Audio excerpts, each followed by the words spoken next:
இதோ உங்களுக்காக இதுக்கு பின்னாடி ஒரு பெரிய கதையே இருக்கு. இந்த பாட்டை கேளுங்க, இந்த 2 லைனை, அதுக்கப்புறம் சொல்றேன்.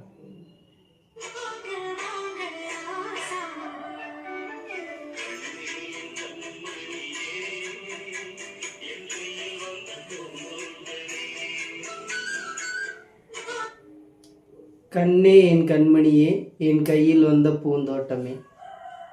இது எப்படி சொல்றது? அது எல்லாத்துக்கும் கிடைக்காது.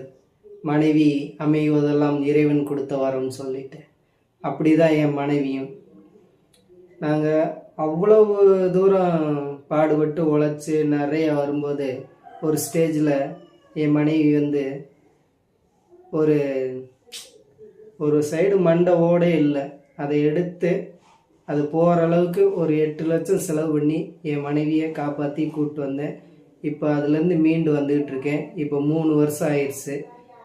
அதோடையே இப்போ மறுபடியும் நான் வேலைக்கு போவேன், எப்படி கடன் அடைக்கிறது அப்படின்னு சொல்லிட்டு எனக்கு இந்த மொபைலையும் வாங்கி கொடுத்து என்ன அப்படி உழைச்சிக்கிட்டு இருக்கிறாங்க. இப்போ மறுபடியும் மண்டையில் ஓடே இல்லாமல் வேலைக்கு போகிறாங்க.